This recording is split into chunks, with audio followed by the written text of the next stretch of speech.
to go ahead and get started. I want to thank you all for coming out here and indulging us in this presentation to give really our community, our staff, just an update specifically on what's happened over this last semester, 100 days, and where are we going. A lot of questions, a lot of just kind of unknowns out there that I'm hoping to provide a little bit of clarity as we continue to have more conversation. So I'm seeing today as an event of marking kind of this whole idea of where we're at after first semester, but more importantly, it's the beginning of continued dialogues and continued conversation about how we continue to make Sunnyside the district we all know it can be. If you will indulge me to begin, I always like to begin with a salute of the flag with a Pledge of Allegiance, so if you wouldn't mind joining me in the Pledge of Allegiance, please.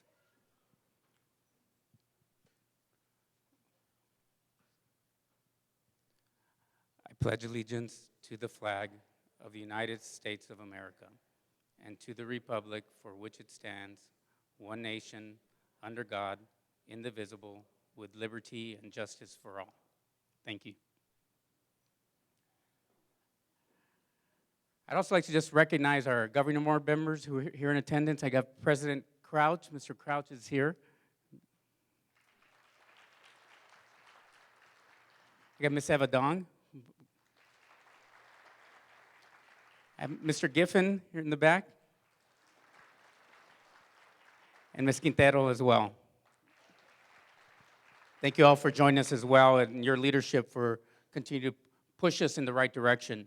To get started, I really thought it would be important to take us back to where we began the year and really talking a little bit about this whole idea of core values. Because they drive a lot of how we're thinking about the work or how we should be thinking about the work. The real beginning of that was this idea of placing students first always and making decisions based on the impact of the instructional core and what's best for students in the organization. I think as we move forward and we go through different challenges, different experiences in this whole public education spectrum, I think the importance for me personally is always remaining true to what's going to be best for students in the classroom first and foremost. A second core belief that we discussed, which continues to resonate, is the idea that every child deserves the very best. And so we give our best every day, but we try to ensure that we have the very best in front of them every day.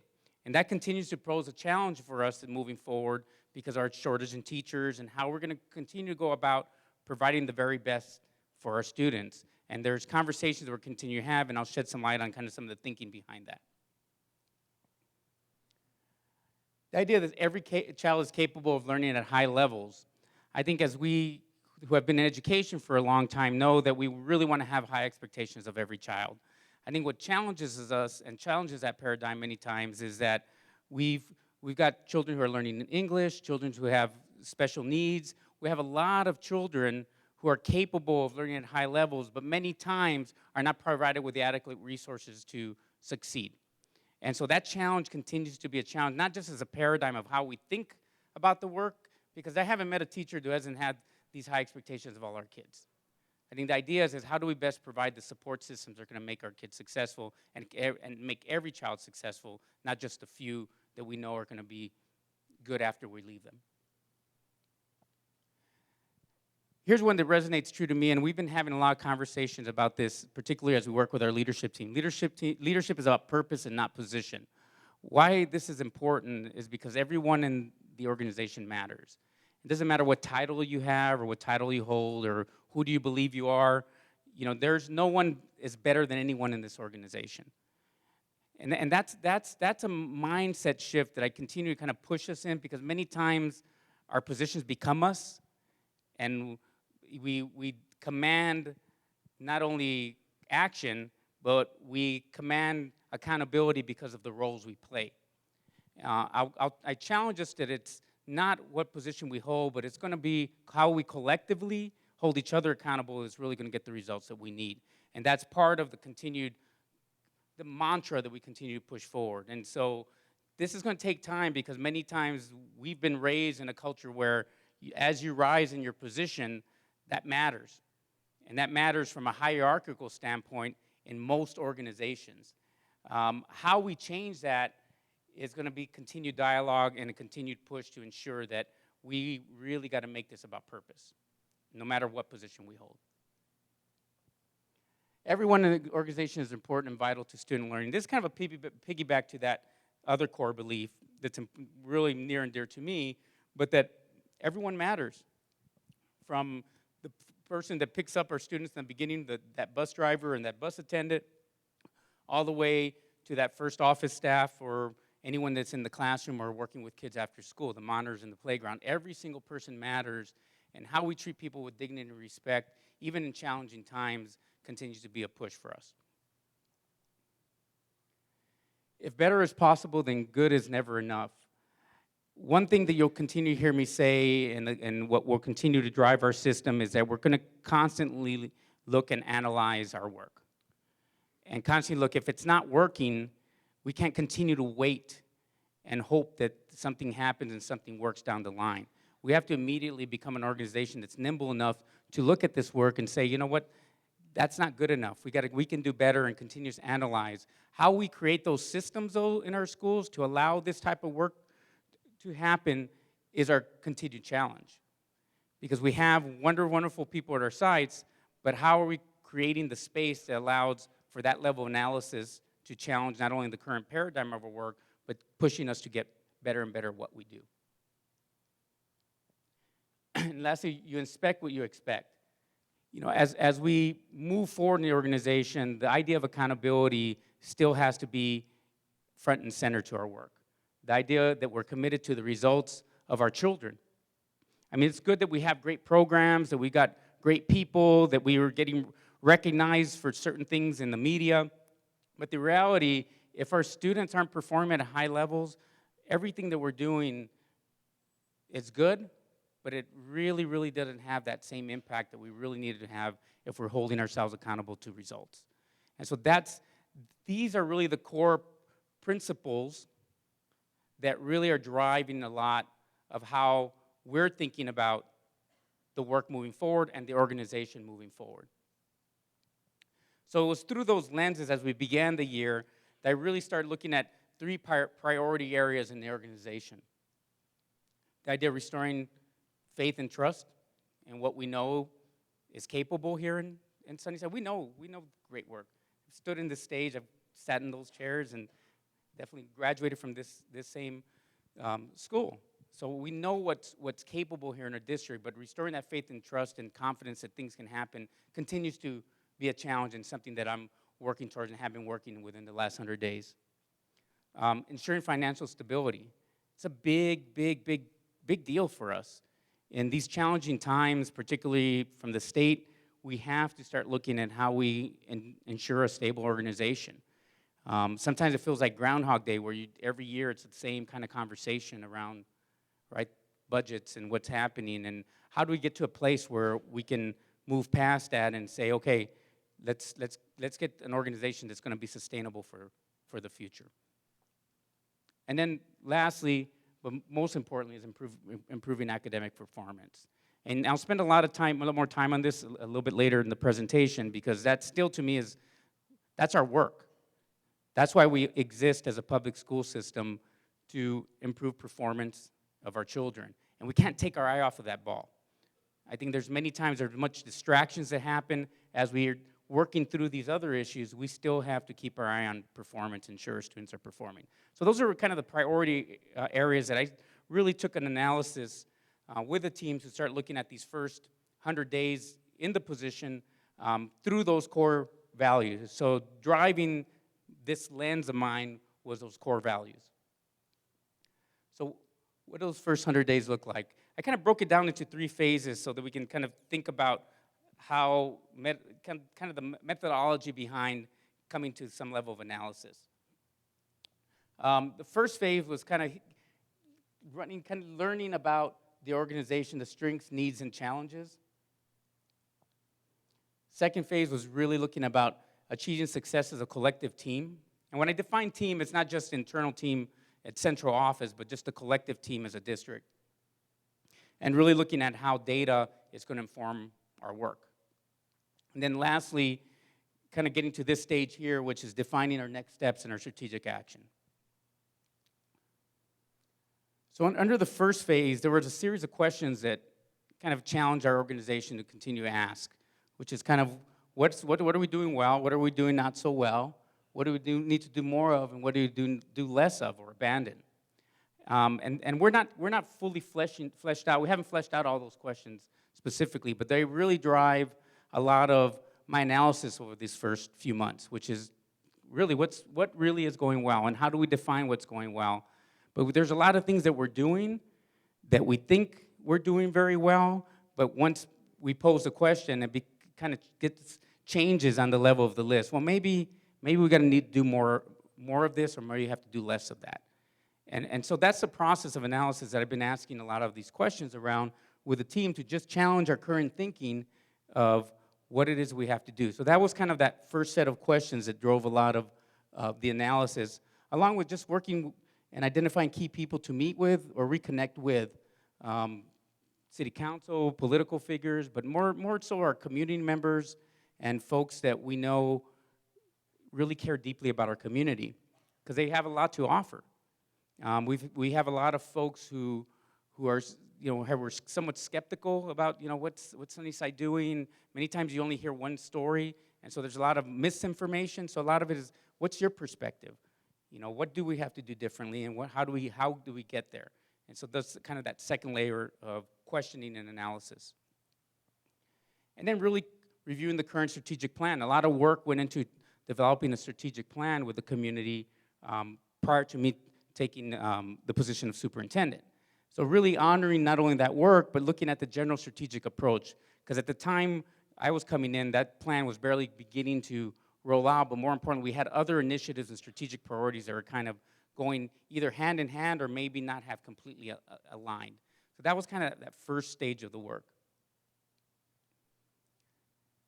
Second stage was really looking at the functional areas, looking at our payroll department, looking at finances, looking at HR, looking at curriculum, looking at transportation, looking at all these functional areas within the department, and getting a more detailed review of what's kind of in those same questions, but what's really working. I mean, are our routes right? I mean, we've had a lot of conversations around transportation. How can we get better at what we're doing? And get a little bit more deeper on what's working and what is not working. Implementing new structures and facilitate administration expectations for leadership. One of the things that I changed right away was kind of the whole title of cabinet, and moved away from the kind of idea of it being kind of this kind of nebulous presidential kind of important piece. Not that they're important people, I like the folks, but the title itself, I think, to me, just spoke to a different type of leadership style. And so we changed the term to district leadership team, and we structured how we communicate within the organization a lot differently. So we created more subgroups within curriculum, within operations, and have been meeting frequently there. Why? Because we also know that a lot of the misinformation that happens is because many times within the organization itself, we're not communicating well. And that miscommunication leads to missteps, and leads to the mistrust, and then leads to us potentially making errors that, quite frankly, impact the employees. And so those are those continuous conversations that happen, but the structures that we put in place to facilitate better dialogue and better opportunities to just service our students and our teachers and our staff better. And then lastly, we reviewed school and student performance data. This was a challenging one, because coming in, what became real clear is that we didn't have a really sophisticated data system. I mean, one thing is, well, we've been doing this a long time, but the problem and the quandary for many of us that are in the classroom, and you all that are sitting out there, is that we were in the middle of this transition to what once was Ames to this new AZ Merit. So a lot of the data that was being pulled from the system, we didn't know how relevant it would be. There was a lot of assumptions being made that, well, if this data may inform the work moving forward, or some assumptions being made that we've got kids who are struggling, when in reality they might not be struggling in the other assessment. So that whole idea of data gathering really challenged us as a team to begin looking at, well, how do we redefine this idea of data, and what's really important to us to make some decisions. So it wasn't just performance data, but it was other data that was going to inform the work. How late are our buses? That's a data point, right, that we were looking at.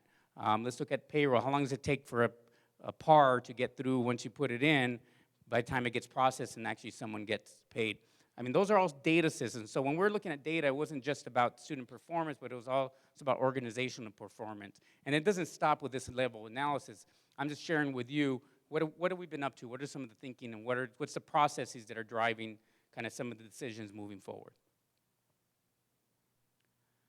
So what did we learn? I think over the course of those first few months and these questions and these conversations and this analysis and this working with the team and communicating and talking a lot with our administrators, we learned we're declining enrollment. We learned we're a district that has lost children over time, and this year in particularly, we lost between 400 and 600 students. And why that's important, because now we start questioning, why are kids leaving? Those are important data point, but it's what we do with that information that's equally important. So losing enrollment's a big deal for organization because it also has direct implication on our finances. For every student we lose money. And so that cyclical loss. What I can tell you through this analysis is we lost, for the first time, probably about 150 kinder students. So this is the first time in I want to say 7-year trajectory that kinder numbers are down. And so we're asking the question, why is that? Is there lower birth rates going on? Is there, was there more people moving out of the area? So those are questions we're continuing to ask because it does have implications how we deal with budget. But we did find out we were declining enrollment, and as a result of that, I'll share a little bit of what else we're doing. No secret here, right? We have financial constraints and sustainability concerns. I mean, walking into this position, I know like any superintendent walking into any district in this state, there's financial constraints. At that time, there was still the challenge of the court, which is still up to vote in May, whether or not monies will filter down into the organization. But at this point, I mean, Arizona still continues to be one of the lowest funded states. One can argue, well, we got to continue to do better with what we have. There's no question about that. But the constraints challenge, quite frankly, a lot of the programs that make Sunnyside, right? We pride ourselves in being a district that supports a lot of fine arts, athletics, out of the classroom programs that we know provide that wraparound care for our community. And to try to maintain that level of support and sustain it long term is impossible under the current financial conditions. And try to give people a cost of living and a reasonable salary. So not being able to do it all is the reality. But how do we make some decisions based upon what we know are the constraints? That's the question that we're moving forward with. We talked a little bit about that kind of mistrust, low morale, and fear. Interesting enough, and Dr. Favela did a lot of great work really trying to transition some of those perceptions that were out there around the organization. And in coming in, what's become clearer to me that there's still this misunderstanding around kind of what's going to happen to me as a result of my having conversations with folks. And so I think we're doing a lot with that. I can tell you, I feel like we're having a lot more conversations to change some of that. But I gotta be brutally honest. I mean, this was some of the challenges that we still have ahead of us. It's not, we're not out of the clear. Not everything's rosy blue skies, but it's something that we're going to continue to have continued dialogue to ensure that we don't forget the fact that we got to get people inspired to be here each and every day. Organizational communication and alignment issues. I spoke a little bit about that in terms of how we realigned our organization centrally, but equally important, how information was trickling down to teachers continues to be a challenge. And a lot of alignment issues, and meaning what gets communicated, many times the intent of what gets communicated doesn't really trickle down exactly in that same way. It's kind of that old telephone game, right? When you tell somebody something and then it goes down. And so if we have the means of filtering information in a way that really directly gets to the end user, I think that's the way we're really trying to approach the work and flattening the organization of being one where information gets transferred through multiple individuals to one that actually disseminates the information in a clear way. And we're not there yet, but I'm just exposing kind of some of the things that we learn and why some of the misunderstandings many times happen. Perfect example of this I'll just share with you is with the standards, right? We've been rolling out new standards for, God, 4 or 5 years now. We knew this was coming, right? Ames was going away, new standards. We started with K1 and moved up. The reality is that much of that information on that alignment never really got completely kind of institutionalized. So we're running in now 5 years later, and people still not understanding the new standards, which we're being held accountable to, right? And it's not a blame game. I'm not saying someone did something bad. It's just the reality. So how do we mitigate that? We're talking about we got to continue to review, say things 7 times, 7 different ways, or find ways to mitigate that. But that's exactly kind of some of the communication alignment issues. Perfect example of that. Teacher vacancies. 42 teacher vacancies we started the year with. Great people in those positions right now. I'm not downplaying the fact that we've got some great long-term subs who are actually in programs in half of those vacancies who are actually completing their teaching certification. So that's a good thing. But to start with vacancies, put a big strain on this organization and with our principals and our schools out of the gates. A lot of work's being done with Tucson Values teachers, really trying to expose a lot of the concerns of why we're seeing these vacancies. A lot of it stemmed from low salaries. And we've heard that a lot. There was a big presentation that Southern Arizona is has the lowest paid districts in the state, but equally important, as a state, we're one of the lowest paid salaries for teachers. And so you couple that, and you wonder, well, there's a lot of people are leaving for better opportunities or better pay, quite frankly. And so that's not lost on me, the fact that we have these vacancies. We have to do something about it. I think there's a collective effort to look at salary increases. There's a collective effort to look at better recruitment. And there's a collective effort to look at some of the other non-monetary things that influence why people leave, which gets to the morale issue, the idea of looking at getting people more involved in decision-making, treating people with dignity and respect, respecting time, those other factors that weigh equally on why people leave. And low student performance. Right now, we're the lowest performing district in Pima County. And that's unacceptable. We have too great of people in this organization to have that label here at Sunnyside. I know we can do better, and we will do better. But it's the brutal facts.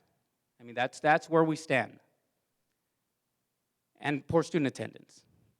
And we've been talking about kind of some of those factors. But this year in particular, we see a lot of, over time, kind of the idea of attendance being a big concern. I know at the high school level, I mean, there are a lot of teachers working hard to get their kids there, but if kids don't show up, they're not going to perform. That's the reality. So how do we get our students and our parents more motivated to come to school every day? I mean, and it's not just, the stick, right? It's not only just saying, okay, we're going to, if you don't do this, this is the consequence, because sometimes that doesn't motivate. But there's got to be a balance between some level of accountability that we're working on with the reality of how do we get a generation of parents, quite frankly, who, may not see attendance being the top priority. And that's a harder one to deal with, but it's something that we got to face as a reality of within the organization, because it's not something we're just dealing with here in Sunnyside, it's a citywide issue. And having worked with other districts and looking at their data, they're having similar concerns about attendance. So it's a county issue that we got to take on, but I'm going to challenge us to think this is probably more of a national issue in terms of how do we ensure kids see attendance as being something that's important when, I may be passing all my classes, and so what if I miss a couple days, right? So I don't want to just play like doom and gloom, so, it's like you look at that, you're like, man, that's horrible. That's like the worst situation. I mean, here's the reality. What we did learn is a couple other things that I think are equally important. That we have an involved community and committed staff that cares deeply about our students in the district. That's a fact. Very, very committed, very, very engaged staff and community. And it really cares. We have organizational capacity to change and improve the district. That's a fact. As I go into schools and I go into classrooms, we have the capacity to change those things that we learned about that are not so good. And what I do know, we have the collective will to improve. And having conversations with many of you that I know here sitting in the audience, there's this kind of desire. I know we can do this if we can rally kind of that right synergistic approach to the work and inspire back the confidence in this organization that we know we can. Because for me, if it's those three things, I look at it, passion plus capacity and effort equals success. There's no way, if you have those three variables, which I know we do in this organization, there's no doubt that we can have the success that we desire, but that we know we can have happen for our schools. You know, those. If I look at a classroom and if you see a kid who's putting in the effort and has capacity and kind of will to do the work, they're going to be very successful. I mean, that formula transfers across any organization, and we know we have that here. I know we have that here. You know, how do we kind of rally around that is going to be that kind of next layer of the work. So here's just kind of moving forward in more specificity. As we looked at restorative feds, what are things that we have done? So it wasn't just about looking around and just taking notes and saying, oh, this is real nice, I'm going to put this down so I can give this, state of the district. I mean, we looked at relocating our district leadership team meetings to schools. So one of the things we've done, I mean, it may not be a big deal, but I think for others is we have our meetings, try to have them at the sites, which changes the way we look at things, because if Mr. Encinas is there and principal's talking, hey, did you know this was happening? And he can call maintenance and, hey, we have this issue here, why don't you come in? I mean, those little things that really matter by being present at the sites. So we have an opportunity to collectively, as a leadership team, be present at the sites. And so that will be something we will continue to do. But I think it does improve the visibility does improve people's thoughts about us really caring about the schools. We established a community council. We meet monthly to really bring community members together to have discussion. I think one of the concerns by a lot of community members was, well, we want more access to information and not get it filtered just through kind of a real tight paradigm of meetings, where the school board meetings are very informed. We tape them, we provide information, but a lot of community members that want to have the opportunity to ask more questions and have more direct dialogue about what's going on. And so we've established that, and we'll continue to do that. But that, I think, goes a long way in having those opportunities for people to just have direct interaction, or they just have a question, or I heard this in the community, because there's a lot of that. I heard this, and this opportunity to hear it more directly instead of that telephone filtered 10 times through where you get a distorted information. And so that's helped a lot. I think it's going to grow, hopefully, over time, but it's a starting point to actually get real community involved in our thinking, and it really is a kind of a sounding board as well. We have business advisory group. I won't read all of these. The one piece about restoring the faith is really looking at our Vision 2020, our strategic plan, and thanks to Ms. Ovey putting a kind of a dashboard on it so we can actually hold ourselves accountable to the things we said we're going to do in that strategic plan, and that's published online as well.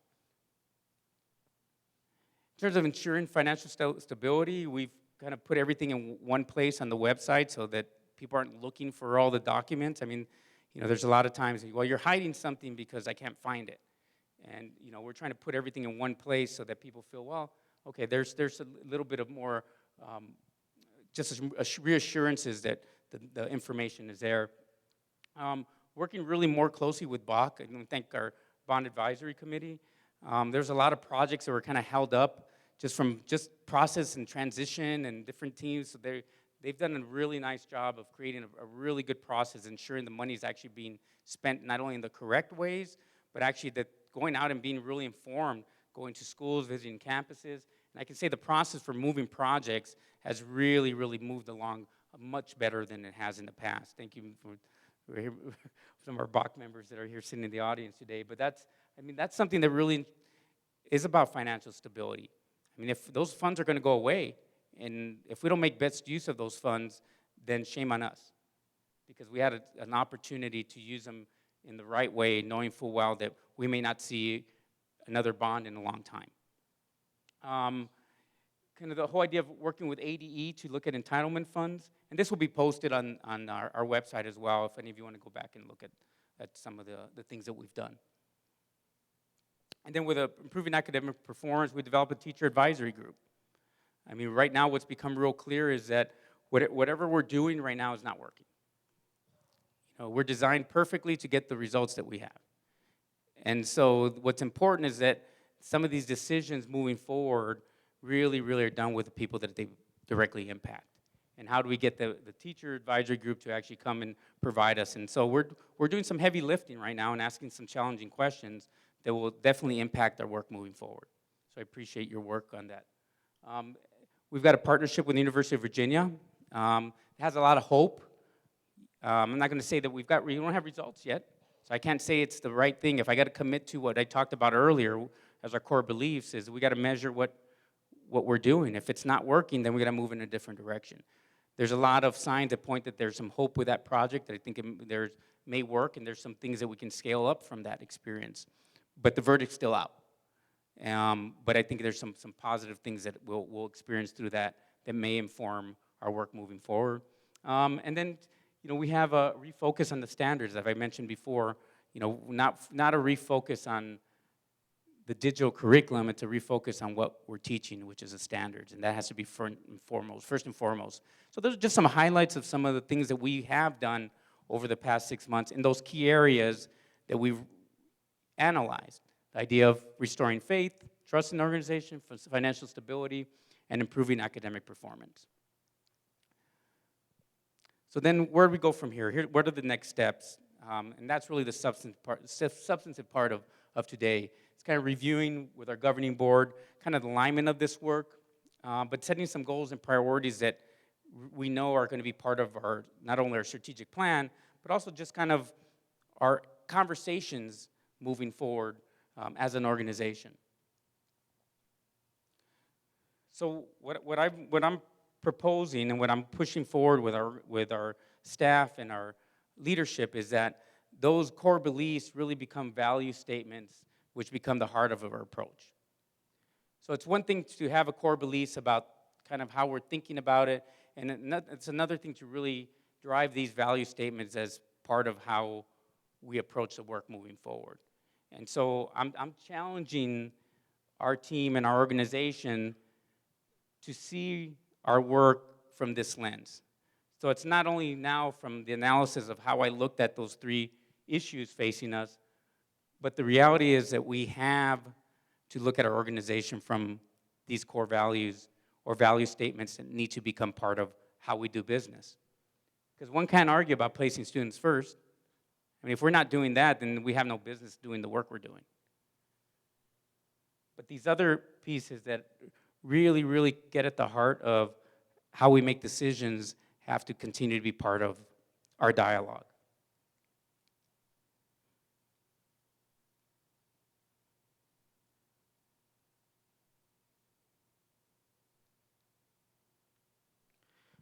So let's talk about kind of moving forward and taking those core values to heart and start looking at how we're going to kind of move the work here from here on out. When it comes to faith and trust, I truly believe that we have to be user-centered and problem-specific. What I mean by that is that everything we do needs to involve those that the decision impacts. So if I'm making a decision that's going to impact the teachers, let's talk to the teachers, right? Let's talk to the principals. Be very user-centered. Most of the times we make decisions that are based upon what we think are great ideas and what research says may work, because not all research necessarily says you can work with our kids, with our community. But there's sound ways of decision-making that's been done in this organization and every organization that's important. I'm not saying that decisions were made incorrectly. I'm just saying moving forward, the decisions have to involve the end user and being problem specific. So it's not just, doing something because it's really cool to do, or it's just, we heard this, or we had this guy present somewhere and it sounded really cool and we're going to do it. Is it problem specific? Is it addressing a problem that we have in our organization? Our work has to be inclusive and distributive. So it goes back to involving those and involving staff, involving people in decision, and being distributive about how we do the work. You know, it's no longer about one person trying to do all the work. I think everyone has to share in that collective responsibility.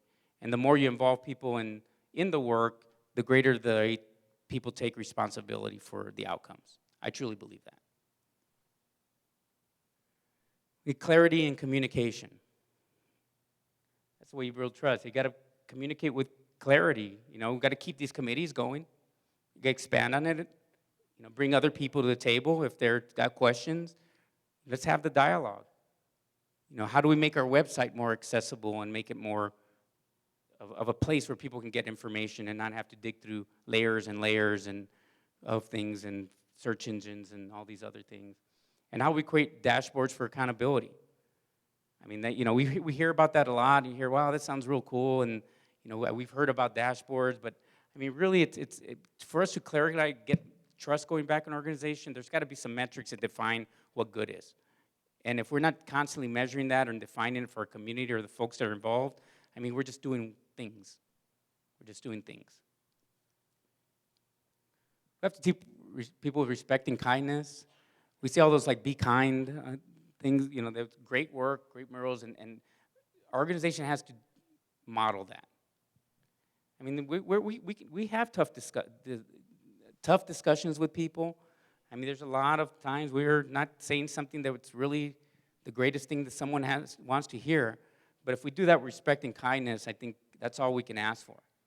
I mean, we're going through some budget challenges. And we got to do that with dignity and respect and have conversations with folks. But if done with respect and kindness, I don't have to say it louder, right, or scream for you to understand it. I mean, clarity comes with calmness and presenting this whole idea of faith and trust by treating individuals as we want to be treated. It's kind of the golden rule, right? And then accountability. What I'm convinced about is to create faith and trust. I think our community wants to hold us accountable, wants us to be accountable to everything we do, how we spend our money, what we do with our kids. You know, how accountability, it might look weird under this kind of idea of faith and trust, but, you know, if we don't hold people accountable for our own behaviors, then we're never going to gain trust. And that's a tough one, but it has to be part of our work, and efforts have to be tied to improvement. And our central office departments have to be supportive, and they have to perform at high levels. And that's going to be something we have to ensure each and every day happens, that we don't discount that accountability just lies with the sites and with the teachers and with the schools. Accountability also lies with our central office. And what metrics are we going to establish to ensure that our departments continue to get better? It's not like we've reached our pinnacle of saying, okay, we're good. We got to also continue to challenge what are our goals in our own departments that are going to continue to push better support and better performance and greater efficiencies. Because as budget becomes more and more challenging, we have to do more with less. And we have to prioritize our budget to allow the implementation of a new salary schedule for our employees. I mean, time and time I hear the stories of our employees that were making a barely livable wage, if that. You know, if we're going to build trust in the organization, we got to commit to something that matters. And I know money's not the only thing, and we all know that. There's studies out there that said it's not just about money. But God, right now, people are really struggling. You know, a little money is going to go a long way. And so we have to commit to this. And so we've got a lot of challenges ahead of us with this Proposition 123 that's coming up. There's a lot of difference of opinion on that, whether it's being supported or not. The reality is that if that passes, there's more money to our district. You know, what the trade-offs are, I'll leave up to you to make that analysis on your own personal vote and what you think is of greater importance. But I can tell you right now that there's a lot of discussion across not only the city, but across the state on what implications, how do we begin to prioritize money back in the hands of teachers. Financial stability. So we have to right-size our organization and live within our means. One thing that I'll say here and become more efficient is that, I really am not willing to go after an override or have discussion about our override until our performance improves. I don't think we can go out there and ask our community for more money if we cannot get our students to improve performance. And I know we can. That's why I'm confident in making that statement. But I'm just struggling with that whole concept of going out and asking more from our community when we haven't shown performance. And so that's going to continue to remain a challenge. So for now, we have to be more efficient, live within our means, and right-size our organization. We have to continue to leverage our bond purchases for long-term, so finding out what the biggest bang for our buck. We have a lot of wants, a lot of our schools that want certain things, but what do we need that's going to outlast the next 10 years? And we just purchased musical instruments. Bach did that for all our schools. I mean, that's something that hadn't been purchased for a long time. One can challenge, is that a want or a need? But given our community's just kind of embracing of fine arts, I mean, we're a community that sees fine arts as an integral part of what we do. So the investment was there. But looking at making sure our investments in our bond are leveraged to to something that we can outlast these times. Really expanding the use of open source content. One of the things that we've been talking with our teacher group is that we can no longer afford to just buy all these subscriptions and content. I mean, the idea of moving away from textbooks was the idea that we would be more efficient and more cost efficient in the long run. But at the rate we're going and the cost of the digital content, we're going to be worse off at the end of the day with nothing to show for it. The good thing is this. I think at the time where we went down that space, there was very little out there. There's a lot of open source things out there that we don't have to pay for, that if put in the right hands and assisted with teachers of curating it into curriculum, I know we can put together a nice set of resources for our teachers. I'm not saying that everything goes away, but we have to move in that direction. There's some stuff right now that our teachers really value that is subscription-based, but it's going to have to boil down to only a few that we know that works and that we're committed to using, but we have a lot right now that's not being used. So that's going to be a challenge. How do we move towards an open source format for financial stability, but equally important because it's the right thing to do in this space. Really finding ways to tie more metrics to expenditures. I think this is kind of a thread that you may be hearing more and more.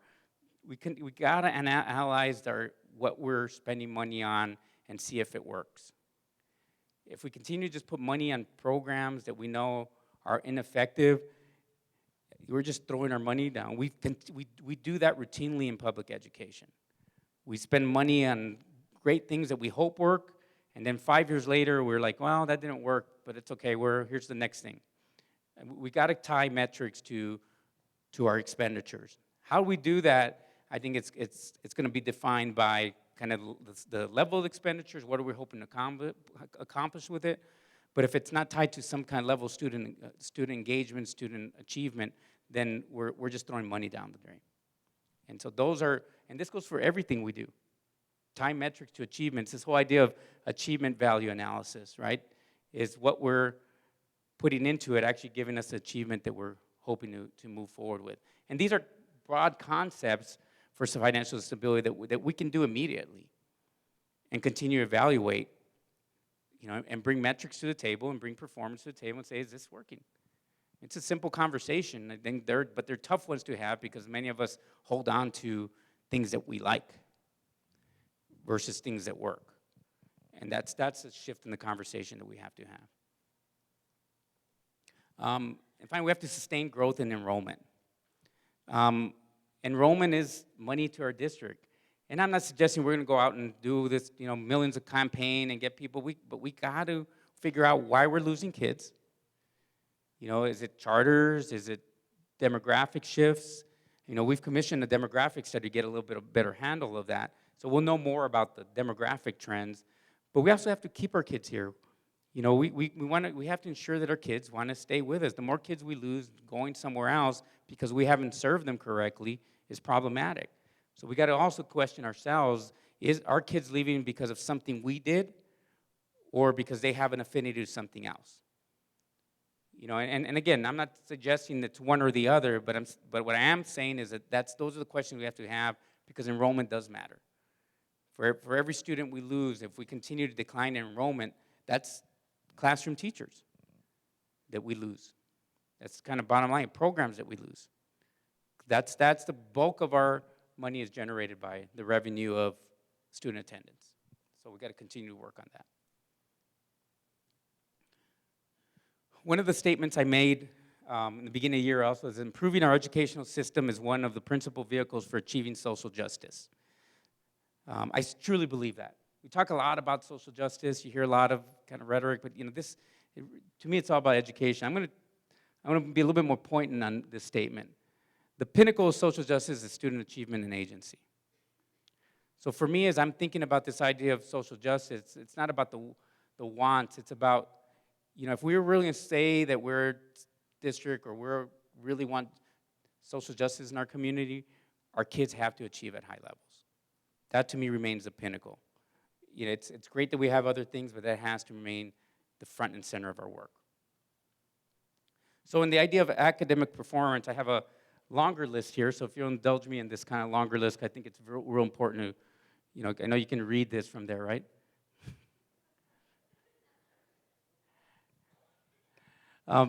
We have to stay the course with our strategic plan. I mean, that was something that was established that still is going to guide our work. And so I don't want this conversation to be confused with we're moving in a different direction. I want this to be part and aligned to what we said we're going to do with our community and approved by the board. They're not mutually exclusive. All the work works hand in hand. I'm just teasing out a little bit more of the tactics that will be used specifically within that plan. Make curriculum changes and modifications to an inclusive review process. We talked about that. So we got to bring people together and say what's working, what's not working, what curriculum are we going to keep, what we're not going to keep, and show me the data. And those are discussions we're having. We're having good discussions. I think so. You guys shaking your head maybe? Yes, no, the ones in the back. They're tough ones because we hold on to things. We got to modify our current ELD block.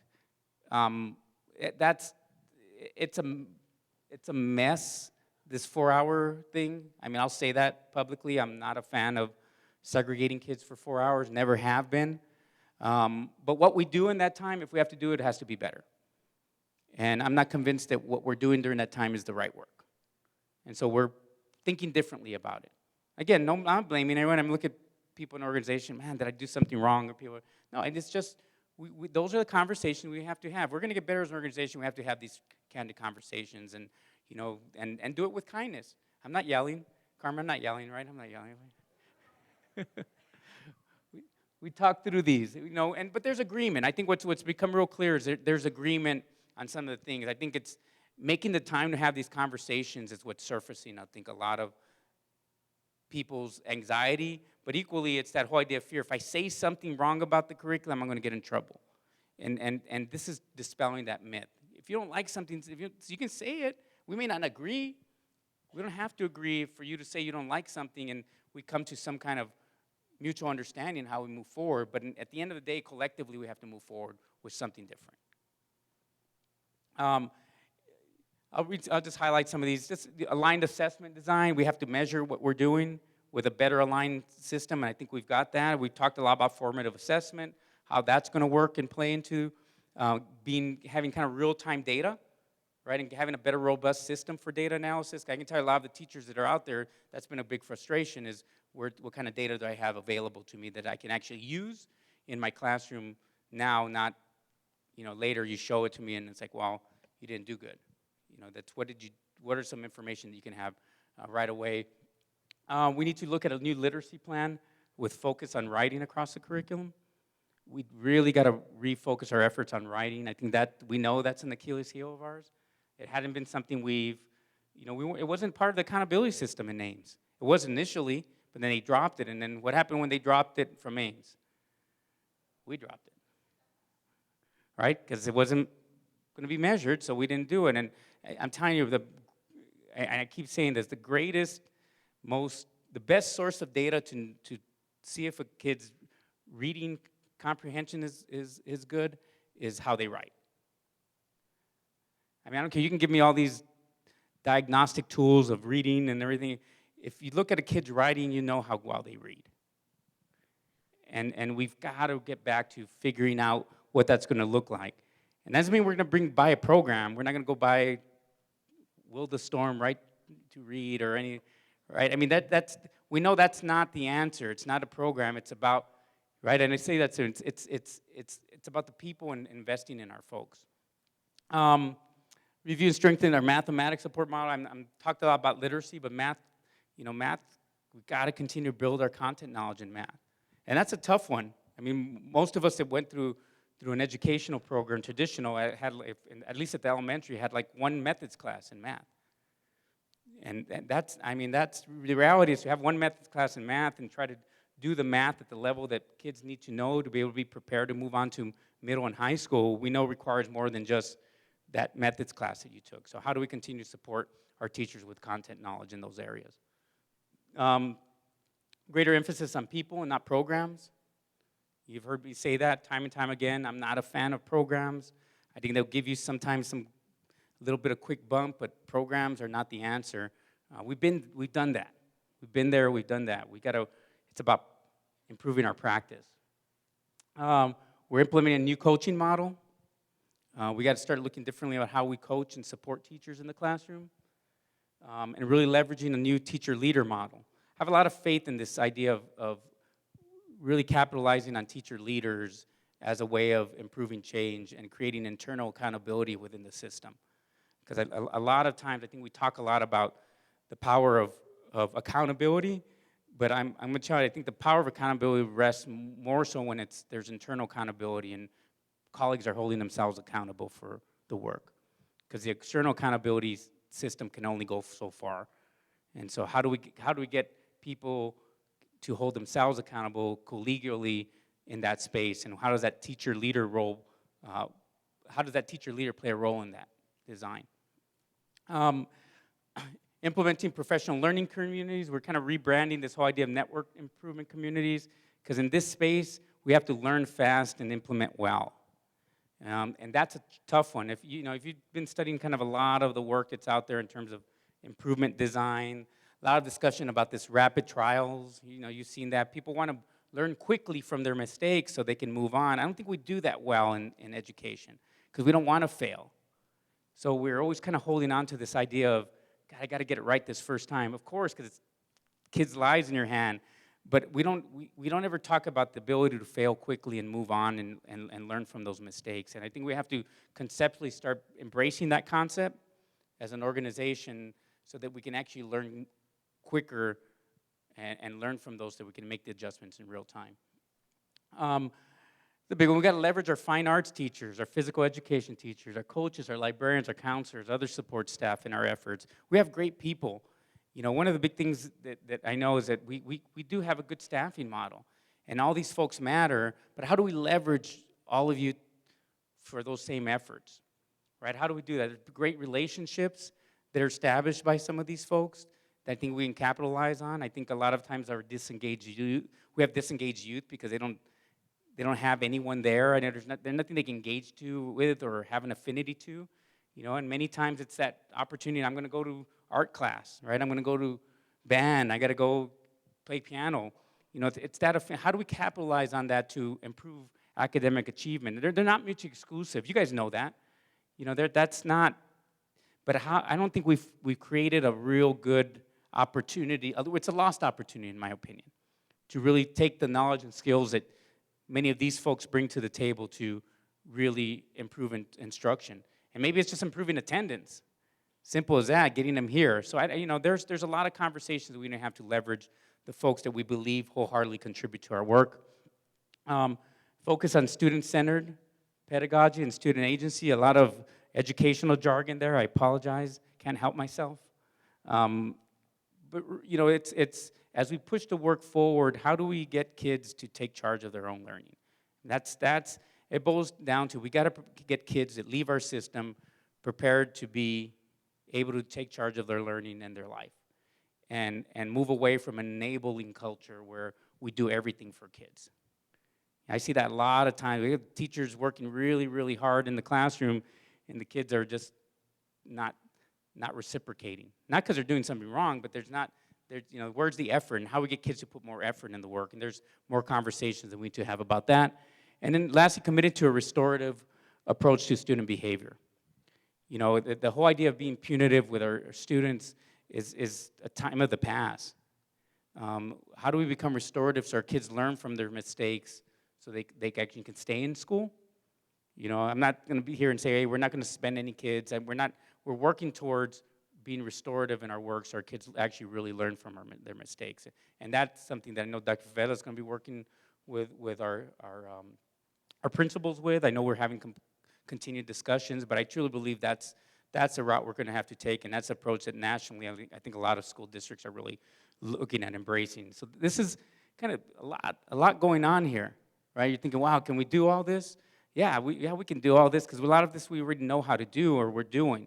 It's just realigning, putting our kind of efforts in that right direction, right? You talked about alignment a lot. We're misaligned because I think we're focusing on the wrong things.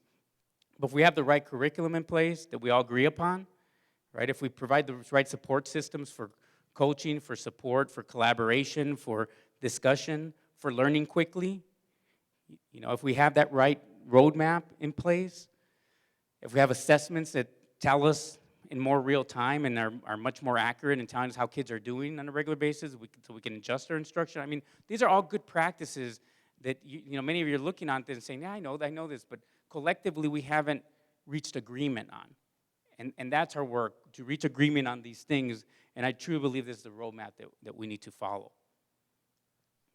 So let me talk about technology, because that kind of brings some closure to the presentation, because that tends to be kind of the elephant in the room. Well, technology, what role is technology? Where's Steve's thinking on technology? Where's he going with this? I mean, the idea of having technology in the hands of our students and providing equity and access for our community was a great idea. I mean, I still think having that opportunity, I can't discount the impact that has in communities because of equity and access. I mean, kids who don't have access to information, because still in the core, in my heart of hearts, I know that more affluent families and communities who have this type of information at home have access to a lot more information, and that's important, because we're providing that for a community that may or may not have had that in the past. So from that standpoint, that's a great commitment to our initiative. However, I just want to challenge us that we have to lead our innovative efforts through effective practices and pedagogy. I think if I could second guess just kind of a moment, kind of our work moving forward, is that most of the work became about the device itself. And the device does not replace good teaching practices. It never should. And we have to refocus our efforts on good teaching practices and good pedagogy. That's what we have to do. It's not about the device. It's about putting in effective teaching practices and pedagogy, because the device is just a tool that enhances that interaction between the teacher and the student in the presence of content. The device is not the content. It's not the teacher. It's not the be-all, end-all. It isn't. It's a great tool for equity access, but it's not the game changer. The game changer is a high-quality teacher in every classroom, performing at a high level and teaching to their greatness. That's the game changer. That's the true innovation. The tool itself provides a space that allows that to become much more fluid. That's the change that we have to make in this organization when it comes to technology. We cannot make everything about the device. We have to make it about good teaching. And we're going to continue to have that conversation as we move forward on what that looks like, because we know that should drive, first and foremost, how we look at improving instruction. And the tool is just an enhancement of that. And I'm saying it multiple times, multiple different ways, because I want to make sure I'm real clear on that message. Because I know the message can easily get distorted as, hey, we're not doing any more technology. That's gone away, right? Put those laptops away. We're going to store them in the warehouse, and then we'll use them. I mean, they just become part of how people do business. I look at being truly college and career ready. I mean, kids are in college right now. That's just becomes their tool for access information, how they take notes, but it's kind of this seamless kind of way of looking about how our kids work in that space. And it's not about the tool itself. And how we reshape and rebrand that message is going to be really important moving forward, because it's going to have a direct impact on our performance. Because at the end of the day, it's about pedagogy and effective teaching. That has to be where we hang our hat. So quickly, I can't go up without just talking about Sunnyside and kind of this culture of champions. We have all these wonderful sports programs, right? We got championship wrestlers, football players, our basketball team's doing well, got soccer up there, right? We got all these greatness and champions. I mean, we're a district that has a culture of champions. We also have champion teachers. They're not necessarily just sports. I mean, and these ones are just recently we had the opportunity with the governing board to acknowledge for different things. Sonia over at Elvira for being a Rodale finalist. Art Basurto for actually getting a finalist award for the Tucson Valley Teachers partnership with Raytheon. Tia Begay, who was just on NPR, if you didn't get a chance to hear her story. Wonderful. She's at Los Niños, just amazing woman and teacher who is just doing great work with our kids, like many of you. Cesar Gutierrez, knowledge for all his work in manufacturing, and the manufacturing program over at Desert View. Norma Aguirre, I saw Norma right here. Norma with wonderful work and accolades she's providing for our district with the We the People program. You got to see her kids. It's just amazing. You want to see true agency? Go see Norma's class. She's tough too, so be careful. And then you got Nanette Longchamp, who's recognized recently from Rivera as well in our Tucson Weekly newspaper. Zaira Meraz, recently, who was one of our son teachers over at Los Amigos, put together a wonderful video kind of looking at kind of why things matter in our world, and the kids just put together a wonderful video they'll share it at the board. Miss Quintero, Erica Quintero, who's our drama teacher at Desert View, publicly recognized for being superior honors in drama. Stephen Urieta with the bio program here, just wonderful work. Wesley Yandel, Sierra, he brought his kids to some championship chess. I mean, these are all, these are just a number of people. I think I can name many, many more. These are just ones that have been recently kind of have come to mind. But we have champion teachers in our classroom. We are a culture of champions. And what I want to do, and I hope you work with me, is really to give our district a championship school system. And I know that if we work together and we do the things that we're committed to doing, I know we can do it. So I want to thank you all for coming tonight, and hope you'll kind of come along with me as we work hard to put this district in the place that we know it could be, which is a championship school district. So thank you for coming tonight. Appreciate it.